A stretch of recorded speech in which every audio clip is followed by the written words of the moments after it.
Ya.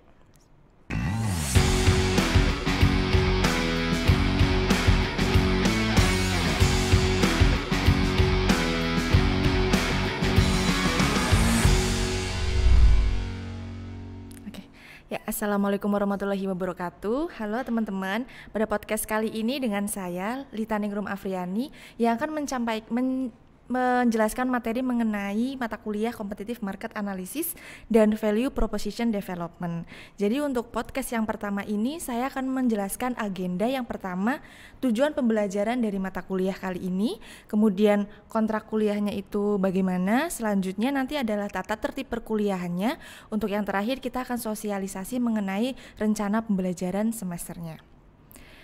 Untuk selanjutnya mengenai tujuan mata kuliah pada kali ini, yaitu mengenai competitive market analysis. Jadi apa sih yang dimaksud dengan competitive analysis dan bagaimana nanti kita juga akan mengembangkan value proposition-nya, seperti itu. Jadi untuk mata kuliah pada kali ini kita akan fokus kepada pengembangan pada competitive market analisisnya dan juga bagaimana kita menganalisis pesaing-pesaing kita, dan selanjutnya kita akan menambahkan value pada produk-produk perusahaan yang kita jalankan ataupun pada bisnis yang kita jalankan. Jadi untuk kontrak kuliahnya itu pada mata kuliah ini yaitu Competitive Market Analysis dan Value Proposition Development.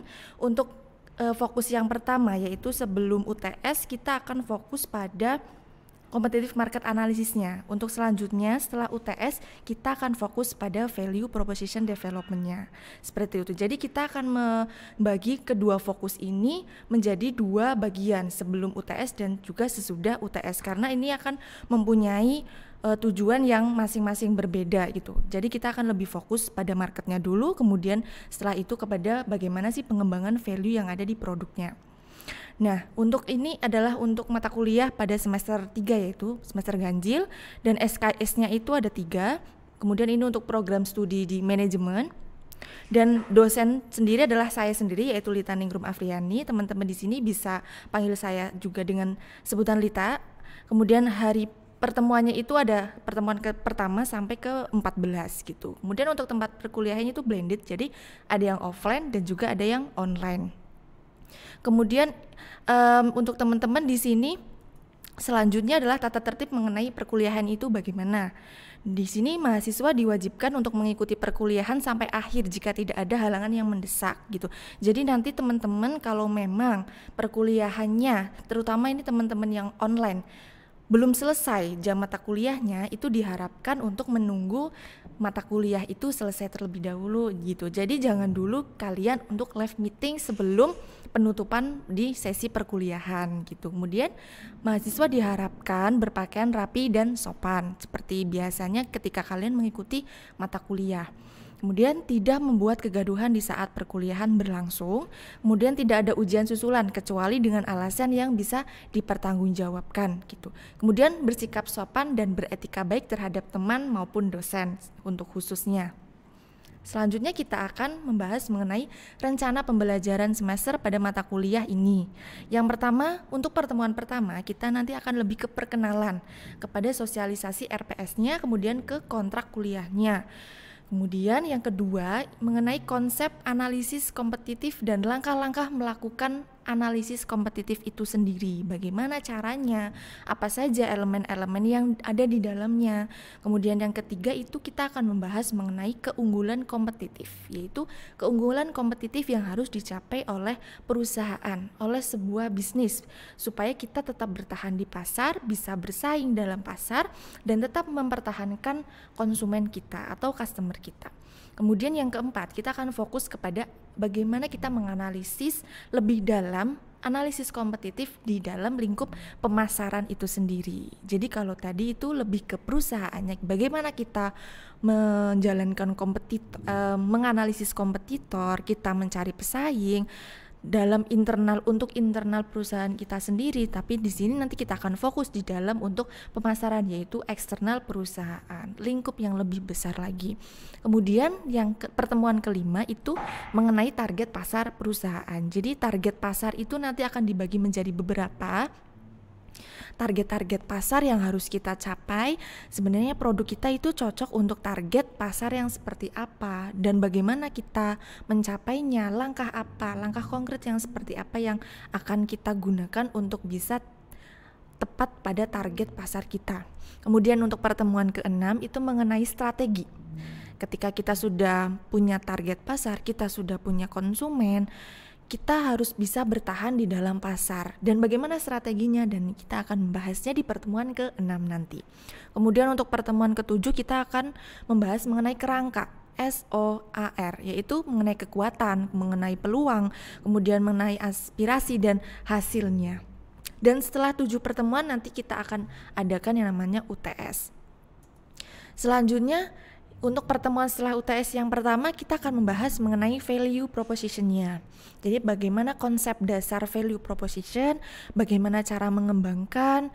Selanjutnya untuk pertemuan kedua setelah UTS kita bagaimana cara menciptakan sebuah value, dan selanjutnya untuk meningkatkan dan atau mengembangkan sebuah value proposition dari perusahaan. Kemudian selanjutnya pertemuan ketiga yaitu kerangka kerja dalam mengembangkan value proposition-nya. Kerangka kerja yang seperti apa sih yang kita gunakan untuk nantinya kita mengembangkan value proposition dari yang kita bentuk, dari produk yang kita ciptakan, seperti itu. Kemudian yang keempat mengenai nilai kecocokan pelanggan dengan cara penjualan yang unik, dengan cara penjualan yang berbeda dengan perusahaan yang lain. Kemudian setelah itu kita eksplorasi. Nah ini di pertemuan selanjutnya, itu pertemuan kelima setelah UTS, mengeksplorasi alternatif yang lain untuk mengembangkan value. Jadi kita harus punya langkah lain, strategi yang lain, strategi yang lebih berinovasi, strategi yang lebih tepat untuk mengembangkan value pada produk kita.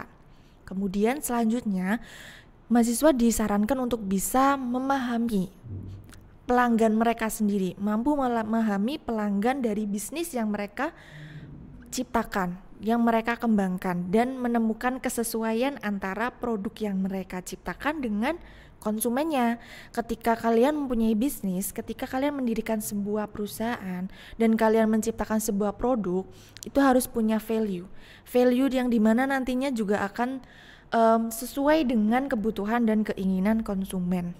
Kemudian terakhir, pertemuan yang terakhir sebelum UAS, yaitu kita bisa membuat bisnis plan, rencana bisnis yang tepat dan juga dengan nilai proporsi yang tepat.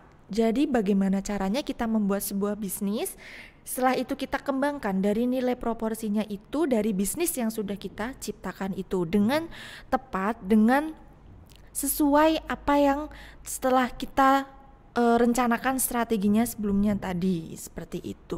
Dan selanjutnya setelah rencana pembelajaran semester ini ada prosentase penilaian ya. Tadi belum disebutkan untuk prosentase penilaiannya.